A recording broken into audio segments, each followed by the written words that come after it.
Compassion allows you to move forward. It allows you to seek a solution, discover a solution without being so hard on yourself, without beating yourself up. When you look at leaders such as Nelson Mandela or Martin Luther King, they had a present. They were doing something which was beyond them. Why do we keep on using the word mindset? We need to be in more of a mind flow. Welcome back to another episode of the Change Officer podcast that is brought to you by our dear friends at Poddster.com. If you are looking to produce your own podcast, at Poddster you will find a team of dedicated professionals that will help you with complete podcast production and management from start to finish. So hit them up at Poddster.com. All right. John Quincy Adams, 6th President of the USA, once said, "If your actions inspire others to dream more, learn more, do more, and become more, you are a leader." But the million-dollar question is, how to do that? According to our today guest, Rohit Bassi, you can achieve it through compassion and empathy. Rohit Bassi is a man that is described as a communication wizard that helps people to speak in flow with clarity, conviction, and compassion, resulting in outstanding leadership. I am thrilled that Rohit has agreed to come to our studio and share his unique approach to mastering communication. I am Vuk, and you are watching the Change Officer podcast. Enjoy.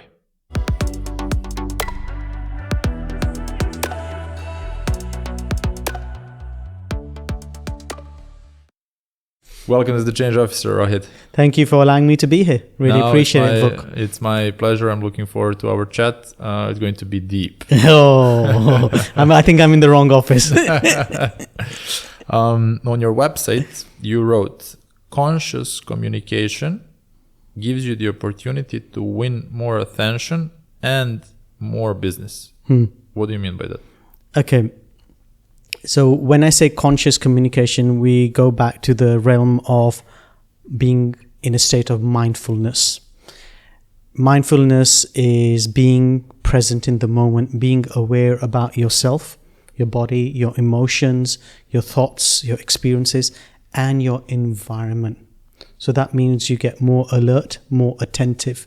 And if that's the case, that means you're able to look at possibilities of opportunities available to you and see what actions you want to take. So that would mean, obviously in the business sense, is what can I go forward for? What resonates with me? In a relationship perspective, i.e. building relationship like you and I met over online, how do we develop that? So that's what I generally mean by that, is this is how you can go forward with that. So it's about being present, focused, which helps you build stronger relationships in personal life and business life, and eventually influence yourself as well, and being mindful. Absolutely. And we're going to talk about it a lot more. Yeah, we're going to talk a lot about it.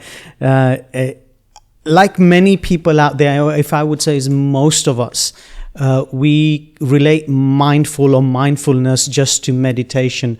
That is a misconception, total misconception, because mindfulness involves a number of different things. Unfortunately, the way it's being used in the past or being promoted has been from a meditation perspective, which is great, but there's more to it.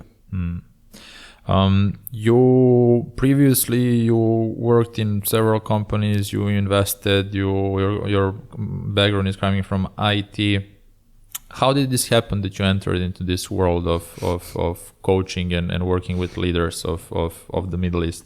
It started in 2006. Now, even before 2006, back in the UK, that's where I'm born, that's where I'm brought up. I've also studied in India because that's my origins. One of the things which I discovered during my time working was human behavior. And technology is great. It is meant to make things convenient for us. The thing is, human behavior still exists. how do you take care of human behavior, and especially of your own behavior? And this goes really, really deep inside you in terms of how you're conditioned from a very young age. And that sparked off when I was back in the UK.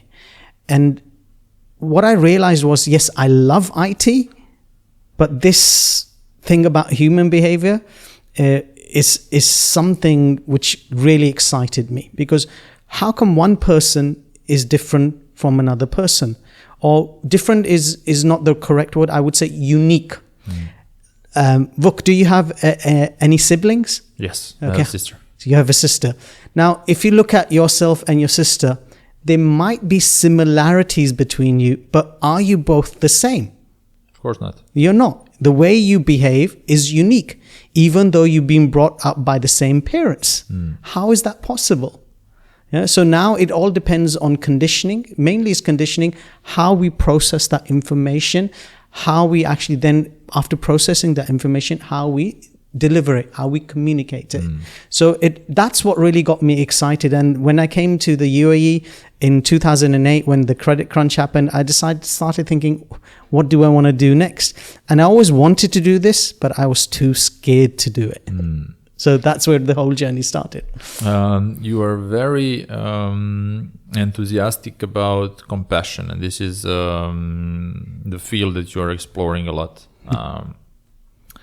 And your IT background, having your IT background in mind, how is technology today? Is it helping us, or is it the cause for lack of compassion?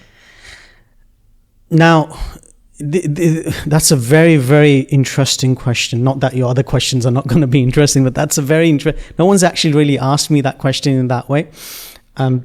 Technology is great, easy, convenient, very helpful. At the same time, when we remove that human element of emotions, technology is a pain. So Absolutely. That's my take on it. It does get people closer, but it also pushes them apart. Social media is a great example of that. Wonderful to have social media. At the same time, it's a massive distraction. And also, we get conditioned by social media. Doesn't matter what age we are, and we start seeing all these posts which we see, oh, we need to be like this, we need to be like that. So we get confused as individuals. How are we meant to be like? And we lose the self-compassion for ourselves, and we start following other people. Which is an interesting intro to my next question, which is related to the book that you wrote, Living Through Self-Compassion. Yep. How can we live through self-compassion, and what is self-compassion at all? Okay. Now, there's a reason why I created that book. It's a very short book. It's approximately, if you are a person who loves reading, you can finish it in 30 minutes. Wow. It's such a short book. Those are my ideal books. Okay, great. You're going to get a copy from me, definitely. So now here's the thing. The reason why I created this, because I saw my family members and other people as well I know who just don't read books. And to me, this topic of compassion was, it touches my heart, simple as that. And when I created this book was to just find a simple way to help people to realize how taking care of yourself can help you immensely. Not that you will not have downtime, you will not feel low. That will happen. But when you apply the self-compassion, it makes you mindful. What are you saying to yourself? What are you doing with yourself? Now, people often confuse compassion with pity. Okay. Yeah. And compassion allows you to move forward. It allows you to seek a solution, discover a solution without being so hard on yourself, without beating yourself up. Simple examples which a lot of people do. I'm guilty of this. Even though I speak about compassion, I'm still guilty about it, because there are so many times I'm not compassionate towards myself. So when I say a simple example is, for example, I have a habit, or unconsciously this happens. When I leave the home, I tend to forget something, and then I have to go back. And it's really bad when you're running late for something and you're like, damn, I forgot that. And you start saying to yourself, how stupid can you be? What's wrong with you? Can't you pay attention? Now, you're not being compassionate with yourself. You're beating yourself up. Okay, that's a very simple day-to-day things which you have. Now, let's look at it a bit more further. You lose money in a financial transaction. And financially, when things hit us, it really hurts. It really hurts. And you can ask anyone, it really hurts. Some people have a great ability to pass through it, and other people find it much more challenging, more tough. In those scenarios, we again say to ourselves, why did I do this? How can I be so blind? I'm this age. What's wrong with me? I should have... You start playing all those negative records. Thoughts, yeah. What's that going to do is take you down further into the dense, dark emotions. While compassion lifts you up. Compassion gives you the courage. Compassion allows you to get clarity. Compassion allows you to have conviction. So that's what compassion does. So that's compassion for ourselves. Now, compassion for others, people usually mistake that with charity. Charity is great, amazing. Here's what people do is they become charitable not because they're compassionate, because of guilt. They feel guilty that they're not helping someone. And then if you're doing that, then you're not being compassionate.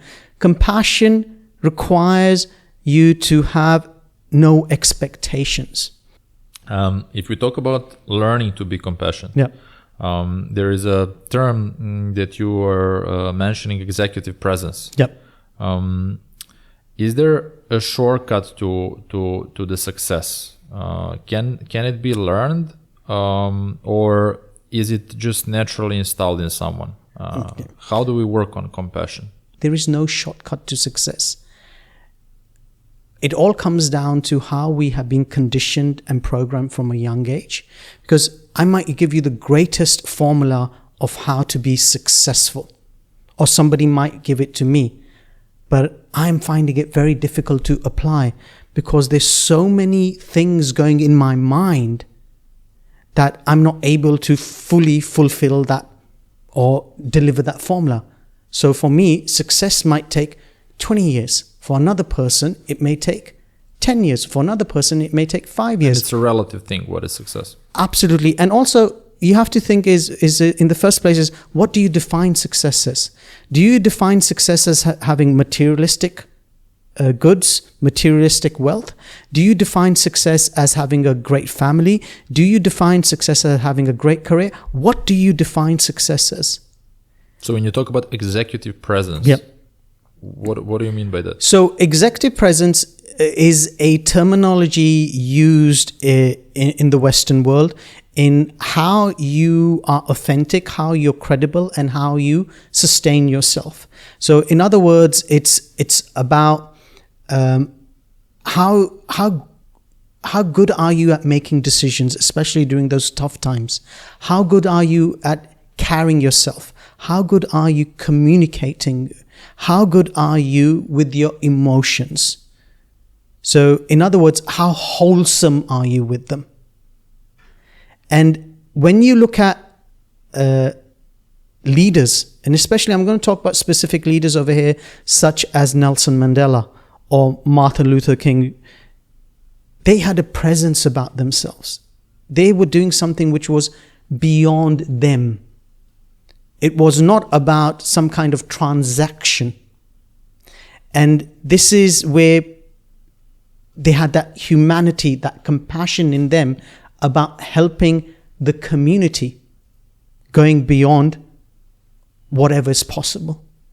So they had that presence where if they were to come and speak to you or talk to you or just be in the room, you will feel that they are paying attention to you, or you would know they're paying attention to you, or they are there to listen to you, and you can look up to them for help.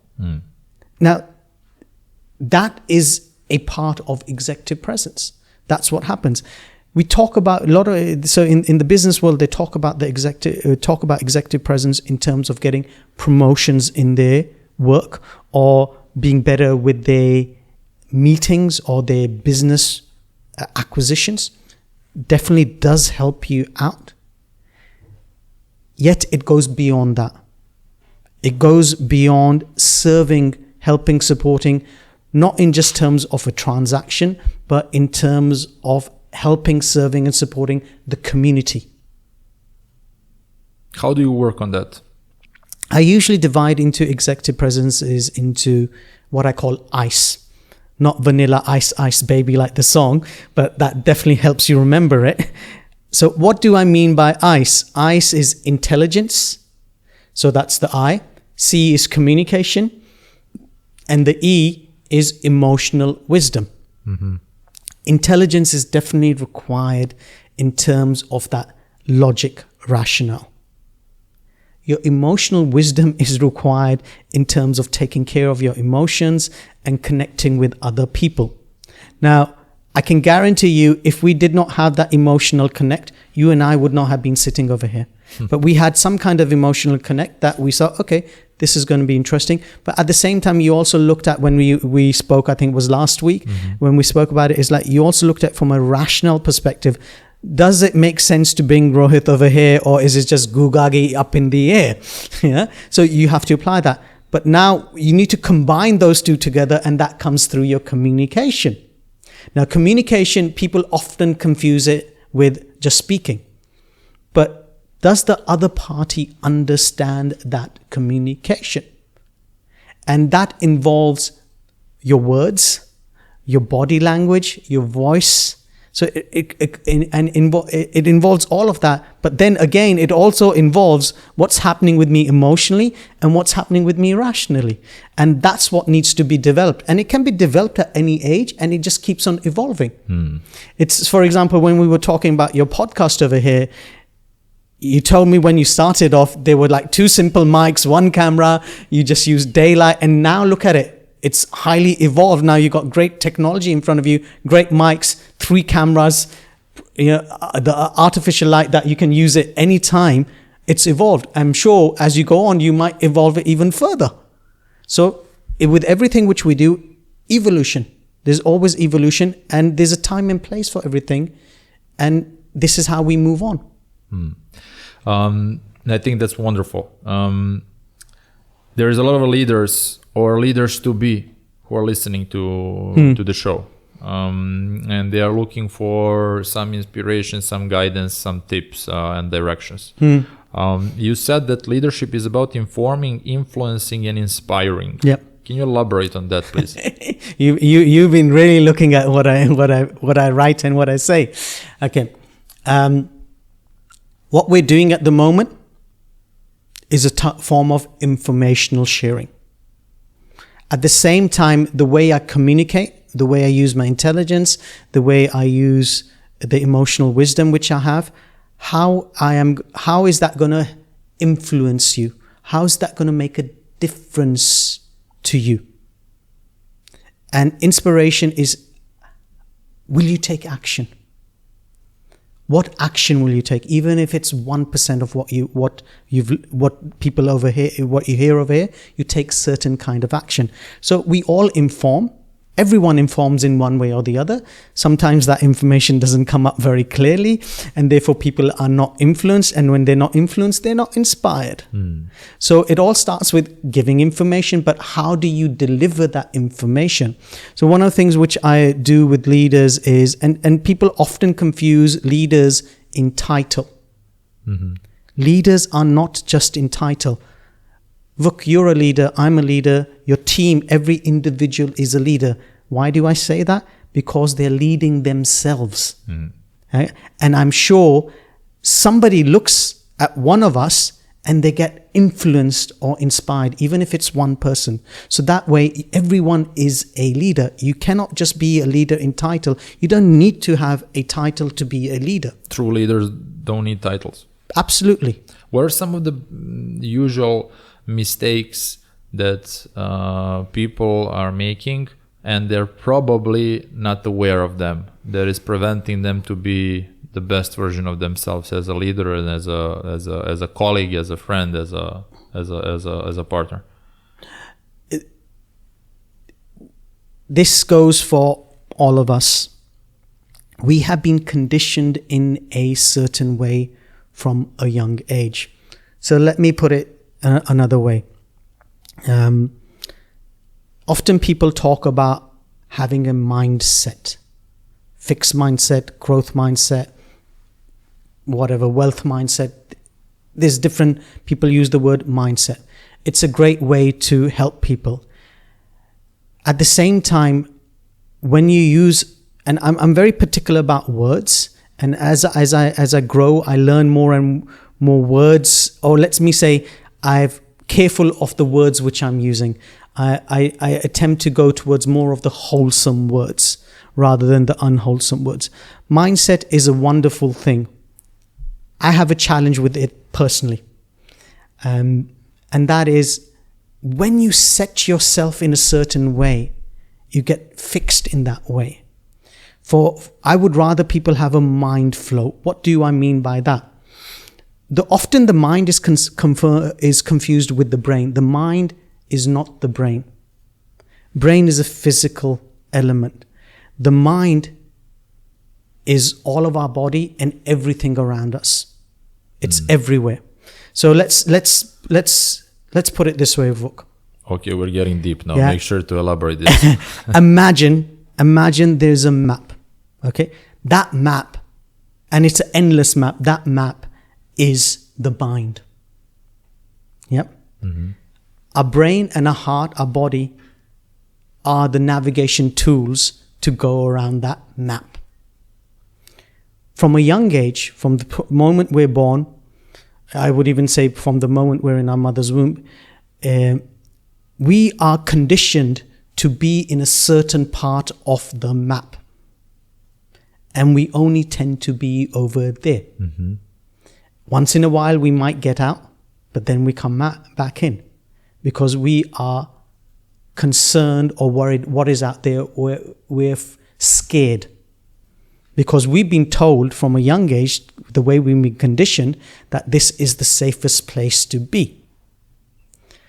Then there are people who explore. They go out and they leave their part of the map and they start exploring the rest of the map, which is the rest of the mind. They are what I would say in flow. They're moving around and they are finding out different parts of the map. And in these different parts of the map, there are some dangers. And sometimes we just get stuck in those dangerous parts and we don't know how to get out. So it's like getting stuck in a pit. How do I get myself out? And that's where you might need someone else, and somebody else might walk around the map and they see you and they help you get out of that pit. So what we need to realize is, as individuals, as a community, is when we stay in flow, we're able to be more flexible, adaptable, and versatile. So anyone who wants to improve as a leader or wants to show their way as a leader, they need to be flexible, adaptable, and versatile. And that's what mind flow allows you to do. When people use the word mindset, I see a container and you're stuck in the container. As soon as I say to myself, flow, you've got freedom. It's like water. So you are able to move from one side to the other side with greater ease rather than just being stuck in a container. So reminds me of what Bruce Lee was explaining. Yeah. I think So, he said, be water. And this is where I got it from. He said, be water, my friend. And then I said, okay, why do we keep on using the word mindset? We need to be in more of a mind flow, because look at water, amazing. I mean, I've got water in here, turns into a cup. I'll put it on the floor, it looks like the floor. You give it to flowers, you give it to the soil, anything. It just is adaptable, versatile, and flexible. Here's a challenge with water as well. When water is not flowing, it is set, it's stagnant, it starts smelling. It starts reeking. Not a good place. Now imagine if you are set, your mind is set You're fixed in your ways. All right, I'm stopping to use that word, although I've been using it quite a lot until now. So, and then you have, okay, if you look at water from another perspective, if you're aggressive, destructive, like a tsunami, so water can turn into tsunami as well. So rather than being destructive or stagnant, be constructive, be in flow. January this year, you had a difficult life situation. You ended up in hospital due to COVID. Yes. That makes you, I guess, reevaluate life. And you mentioned that what helped you is your jigra. What is jigra? Okay, so jigra is a term from, it's mainly used from where my parents come from, or from the state of Punjab in India. Jigra means brave heart, courage, resilience, grit, being anti-fragile. And what that essentially means is, when you're going through those tough times, have courage. Learn to appreciate that moment. Learn to be in that moment, because you can run too fast in those moments and you can become destructive. So you have to be extra alert, extra attentive. So what you spoke about in the beginning of this year, in January 2021, I was struck by COVID. And from what I understand, I was near death. It was a near-death experience. And I remember being in the hospital. I was finding it very tough to breathe. At the same time, there was another voice saying to me, there's nothing wrong with you. And so there was like these voices playing in my mind. And the medical fraternity, obviously they did their role. At that time when I was there, there's a Zen monk called Thich Nhat Hanh. And I go to him because he talks about mindfulness a lot. And I remember I played on my mobile phone a video by him in which he says, just breathe. And when I was just breathing at that particular moment, I realized that is all we have as individuals, is our breath. The moment we stop breathing, we're dead. That's true. Death is only a breath away. So our breath keeps us in the presence. We were talking about compassion before.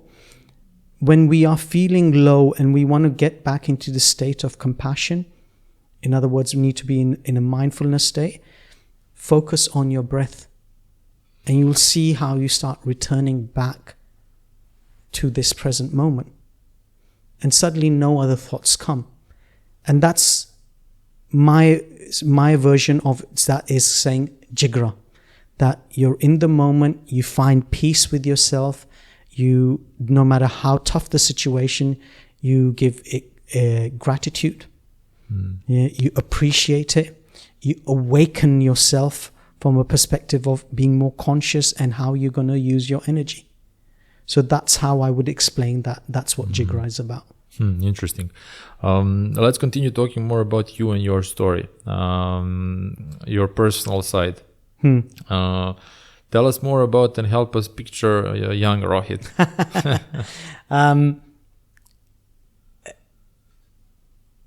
I've been labeled as an introvert. Me too. I labeled myself. So I'm in front of the cameras every day to get rid of that feeling, So it's interesting how people have labeled me an introvert. I find it very... I'm not into labeling things. And so when people label me an introvert, and when my family sees me as going on the stage or delivering training, or even when they listen to this, they find it very strange that I am a quiet person, yet I have this ability to stand up and I have that ability to speak. And I would only speak if I'm invited to speak. Otherwise, I'm not a person who'll go, blah, blah, blah, blah. I'm not one of those people. This is what I would say is my mindfulness. When required, speak, or when something is unjust, then you need to speak out. So as a child, I studied in India for a while, and then moved back to the UK. I had a very tough, in my view, I had a very tough childhood. When I was in India, so this is very strange, which I've found very, very strange. I used to study in a boarding school at that time. And I was the only British child over there. Born and brought up so I was born in the UK, British passport, so British nationality. Now, India and England have had their history. So when I was there, children, my classmates and other senior used to attempt to bully me, and they used to call me a traitor because of me being born in the UK. And every day I would get into some kind of fight, and this would get physical just because I was born in the UK. So that was very strange to me. I went to when I started studying in the UK, that was at the age of 10 or 11. Again, over there, other kids attempted to bully me because at that time my accent was still very Indian. I spoke broken English, and they used to make fun of me. And I was the smallest in the class and used to wear glasses as well. So again, used to get into physical fist fighting over there. One of the other things which I discovered during if I go back into history, is my parents were very conservative and very traditional. And it gets very confusing when you're in a foreign country. How are you meant to be? I was very fortunate because of the early years I was in India. It kind of gave me a understanding of my culture better than the other people who were British Indian.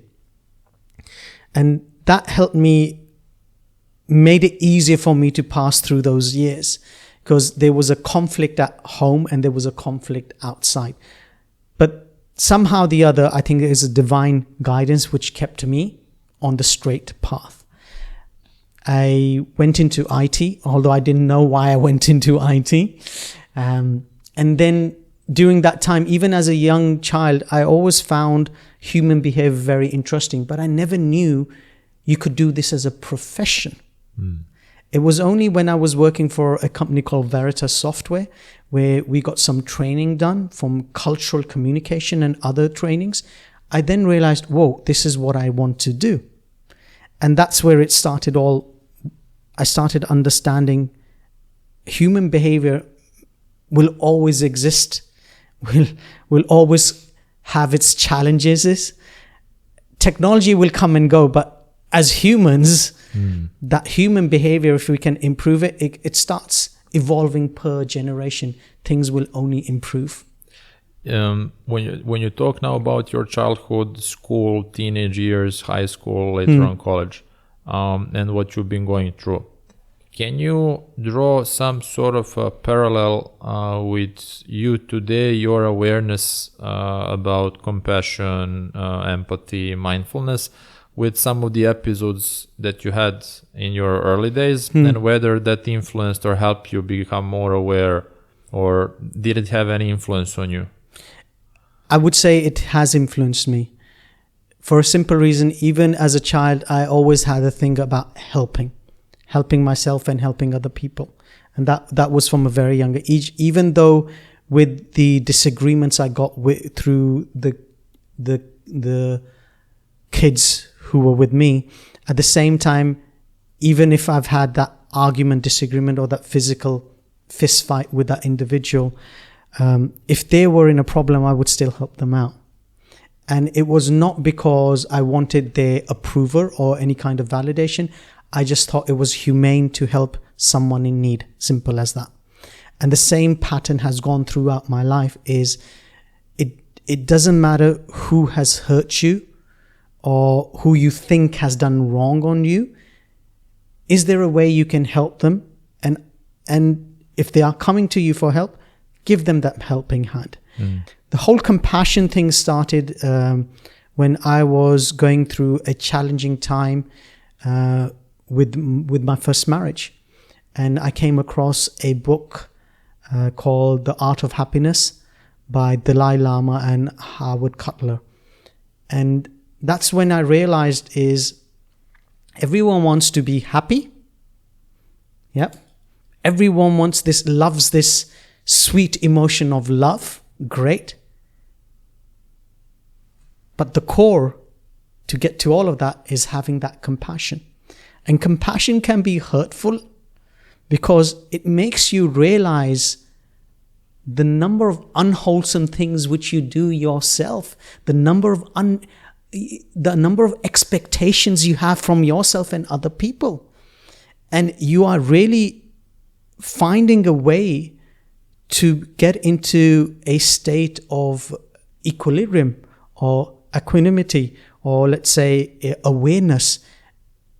And that's what compassion really helps you to do, is makes you evaluate who you are as an individual and how you can take that learning and help others.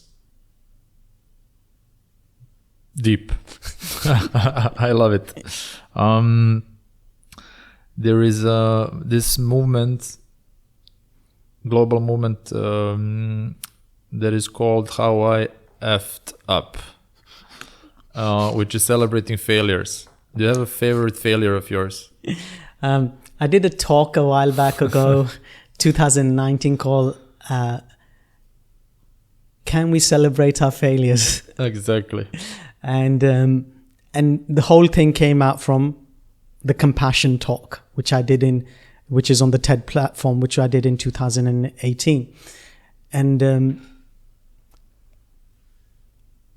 failure is a very, so there are many thoughts around failure. So some people say there is no such thing as failure, it is feedback. Which I do agree with that. Again, we are conditioned to think we are failures. When we are not able to succeed in something, we are put the label on ourselves. We have failed at it. So I would call any kind of failure as feedback. I'll go one step forward. I'll call it feed forward. Feed forward meaning, what do I need to do next? If I was gonna do this thing again, what would I do better? Or how would I improve it? I might fail again, but then I've got some more feedback and feed forward what can be done if I'm going to pursue this further on. So what was the failure that taught you the most? For me, my greatest failure would have been the collapse of my marriage. It made me very bitter at one side. On the other side, it amplified my awareness way beyond my understanding. It also made me realize how people suffer, how everyone is suffering in one way or the other. Now, suffering can be considered as a very strong and very morbid word. And I used to believe that at one time, but that changed in the beginning of this year. Because suffering, I started understanding it, realizing suffering is when we're not able to meet our expectations, when we are facing a problem, when we are facing a challenge. There's something going in ourselves, and if it's irritating us, upsetting us, causing us anger and frustration, that is all suffering. The suffering is also making us aware that there are triggers within yourself that need to be cleaned up. You need to clean your BS, your belief systems. And that is one of the reasons these things come in front of yourself. So even though what I would say is my lower self would call this a failure, my higher self would call this my evolution, making myself more aware, getting more compassionate. At that time when my marriage had collapsed, I could have easily turned into an immensely bitter individual. And I had that choice. At the same time, there was some kind of divine intervention said, that's not the path you're going to take. You're going to take a path of compassion. And there's so many times things happen to me in my life where I'm angry, I'm frustrated, I'm irritated. I want to like, Argh! And then there's this voice saying, so where's the compassion? And I need to then take a seat back. Because my mother used to always say to me, son, you've got a very bad temper. Please take care of it. So this compassion thing has helped me tame me as well. It's not that I won't explode. I do explode. Absolutely. Yeah, it's just one of those things. It's that's how I've been conditioned. I've improved, and I'm sure I'll improve as I go on. Well, my last question before we wrap up. As the change officer, if there was one thing that you could change, what would that be? Okay. Here's the thing. The first thing is impermanence. Nothing is permanent. Everything changes. On a day-to-day basis, our body changes, our life changes, our thought process changes as well. So if nothing changes, so if everything is permanent, if everything is in a state of impermanence, things are changing non-stop. If everything is changing non-stop, everything which we do has a cause and effect. If people are looking to transform themselves, it's very important.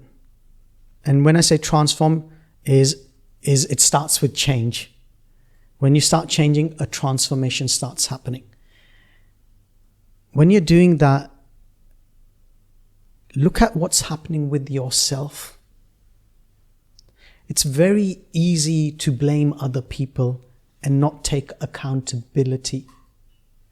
So I want to make it very clear. When I say look at yourself, it's not about blaming yourself or blaming another person. See what is happening with yourself. Any kind of change you require, you first need to see what's happening with yourself. And then take the steps. And that could be just 1 step, 2 steps, 3 steps. Now, taking those steps equals to taking action. Now, some people say that you need to take massive action. Not always necessary. In order to do something, you create that massive action, you need to take the small steps. It goes back down to, again, your conditioning is, how were you conditioned from a very young age? Were you conditioned to see life as being abundant? Or were you seen to see life as just suffering? Now, depending which way you come from, your behavior, your change, and your transformation is going to take time. Now, a person who sees everything as abundant, or they've been conditioned, and they're not even aware of it, but they've been conditioned from a young age that life is abundant, they transform at a faster rate. But a person who has been brought up in an environment of fear, resentment, anger, frustration, change will happen, but the process is slower because of the way they've been conditioned. And so always when you're looking at change, rather than looking at things outside what's happening, first look what's happening inside you, what's happening with your mind. And this is a lifelong journey. It's not like I do it now and no. You'll be able to conquer something or pass through something, then something else will come up. Then something else will come up. So we need to remind ourselves that look at your mind, what's happening with that mind. Are you set in your ways, or are you in a flow? Are you being compassionate with yourself, or are you beating yourself up? So this is what I would say is, if you're looking at change, look at yourself. Look deep inside yourself, what's happening with you. All right, so I'm going to ask you for one more thing now. If you can look at the camera, this one is okay. yours, yes, and send the message to the audience of the Change Officer. So, in terms of you can, in terms of the discussion about compassion, about everything, yeah. Okay, so my message would be is, whenever you're having those tough times, some people call them problems, issues, challenges, smile, laugh, and get into a state of humor. When you're in that state of smiling, of laughing, and being humorous, you suddenly realize that pain, that suffering, that challenge, that issue is not really an issue. And when you're able to do that, you've established a change in yourself. And that's what this whole podcast is all about. Change. Thanks for coming, Rohit. My pleasure. Thank you so much.